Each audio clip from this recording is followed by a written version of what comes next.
আসসালামু আলাইকুম। আশা করি সকলেই ভালো আছেন। চাকরি প্রত্যাশী ভাই বোনেরা, বাংলাদেশ মাদ্রাসা শিক্ষা বোর্ডে একটা নিয়োগ সার্কুলার প্রকাশ করা হয়েছে।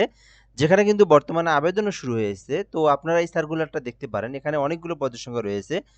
যেখানে অফিস সহকারী কাম কম্পিউটার অপারেটর মুদ্রাক্ষরিক রয়েছে। তারপরে হচ্ছে অফিস সহায়ক আছে। তো সার্কুলারটা আপনারা দেখবেন, বিস্তারিত আমি আলোচনা করব। এখানে বুঝিয়ে দেওয়ার চেষ্টা করব। আপনার শিক্ষাগত যোগ্যতা, পদের নাম, পদের সংখ্যা, বেতন স্কেল সকল কিছুই আপনাদেরকে দেখানোর চেষ্টা করব। ভিডিওটা সম্পূর্ণ শেষ পর্যন্ত দেখবেন। তাহলেই বাংলাদেশ মাদ্রাসা শিক্ষা বোর্ডের যে সার্কুলারটা এটা সম্পর্কে আপনি সকল তথ্য জানতে পারবেন এই ভিডিওর মাধ্যমেই। আরেকটা বিষয় হচ্ছে, যারা আমাদের চ্যানেলে নতুন আছেন বা নতুন দেখতেছেন, অবশ্যই চ্যানেলটিতে সাবস্ক্রাইব করে রাখবেন। বাংলাদেশের সকল সরকারি নিয়োগ সার্কুলারগুলো আমার এই চ্যানেলে আপলোড দেওয়া হয়। অবশ্যই আপনারা আমাদের চ্যানেলে সাবস্ক্রাইব করে যুক্ত থাকবেন। বাংলাদেশ মাদ্রাসা শিক্ষা বোর্ডের অধীনে আঞ্চলিক কার্যালয়সমূহের জন্য নিম্নবর্ণিত স্থায়ী শূন্যপদের বিপরীতে অস্থায়ী ভিত্তিতে প্রকৃত বাংলাদেশী নাগরিকদের নিকট হতে নির্ধারিত সময়ের মধ্যে অনলাইন আবেদনের জন্য আহ্বান করা যাচ্ছে। অর্থাৎ এটা হচ্ছে বাংলাদেশ মাদ্রাসা শিক্ষা বোর্ডের একটা নিয়োগ সার্কুলার, যেটা একটা সরকারি নিয়োগ সার্কুলার, এবং এখানে কিন্তু আঞ্চলিক কার্যালয়সমূহ যেখানে রয়েছে, সেই আঞ্চলিক কার্যালয়সমূহতে নিয়োগ দেওয়া হবে। আর বাংলাদেশের যেকোনো জেলার যেকোনো প্রার্থী যে কেউ চাইলেই কিন্তু আবেদন করতে পারবে। নারী পুরুষ উভয়ে আবেদন করতে পারবে। অনলাইনের মাধ্যমে আবেদন করতে হবে। এই বিষয়গুলোই এই জায়গার মধ্যে বলে দেওয়া আছে। তো এখানে ১ নম্বরে আছে অফিস সহকারী কাম কম্পিউটার মুদ্রাক্ষরিক, ১৬ গ্রেডে ২৬ টি পদ রয়েছে।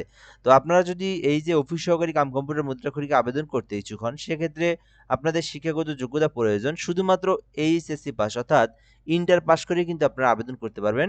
যেহেতু কম্পিউটার মুদ্রাক্ষরিক, সেক্ষেত্রে অবশ্যই আপনাদেরকে MS Word, Excel, PowerPoint সম্পর্কে বেসিক নলেজগুলো থাকতে হবে। তো আপনারা যারা ৩ মাস মেয়াদি অথবা ৬ মাস মেয়াদি অথবা যেকোনো জায়গায় থেকে আপনারা যদি বেসিক কম্পিউটারের জ্ঞানগুলো যদি থেকে থাকে, যদি টাইপ করতে পারেন, এমএস ওয়ার্ডে টাইপ করতে পারেন, টেবিল সাজাতে পারেন, জাস্ট এক্সেল সম্পর্কে বেসিক ধারণাগুলো থাকে, ইন্টারনেট চালাতে পারেন কম্পিউটারের মধ্যে, তাহলে কিন্তু আপনারা এটাতে আবেদন করতে পারবেন।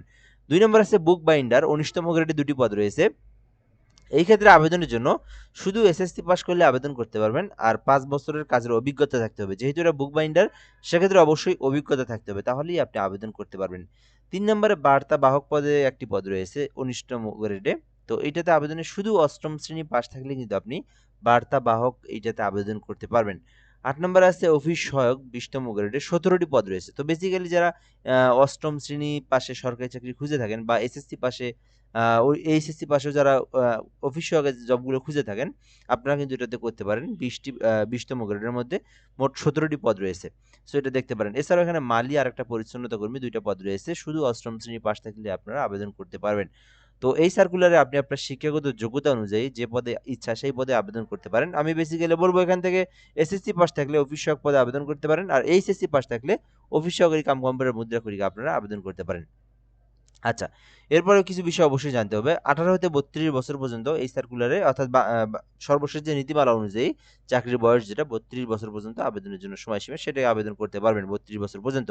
আচ্ছা, এরপরে দেখব আবেদনটা কবে থেকে। এই আবেদনটা আপনারা ২৮ তারিখ, অর্থাৎ ফেব্রুয়ারি মাসের ২৮ তারিখ পর্যন্ত আপনারা আবেদন করতে পারবেন। এই যে এই মাসটার শেষ তারিখ পর্যন্ত আবেদনের জন্য সময়সীমা রয়েছে। সো আবেদনটা করতে চাইলে অবশ্যই ২৮ তারিখের মধ্যে আবেদনটা করতে হবে। আচ্ছা, এরপরে দেখব কত টাকা আপনাদেরকে ফি জমা দিতে হবে। তো আপনারা জানেন সরকারি চাকরির গ্রেড অনুযায়ী ফি জমা দিতে হয়। তো এখানে ১৬তম গ্রেডের পদের যেটা সরকারি ফি সেটা হচ্ছে ৳১১২। অর্থাৎ ১৬তম গ্রেডের মধ্যে যদি আপনি আবেদন করে থাকেন অফিস সহকারী কাম কম্পিউটার মুদ্রাক্ষরিক, তো এটাতে আবেদন করতে ৳১১২ ফির প্রয়োজন হবে। আর নিচের যেগুলো দেখলেন ১৯তম গ্রেড, ২০তম গ্রেড, তো এটাতে আপনাদেরকে ৳৫৬ ফি জমা দিয়ে আবেদনটা করতে হবে, অর্থাৎ পেমেন্ট করতে হবে। ওকে? এরপর আমরা আপনাদেরকে দেখাবো যে বিষয়গুলো।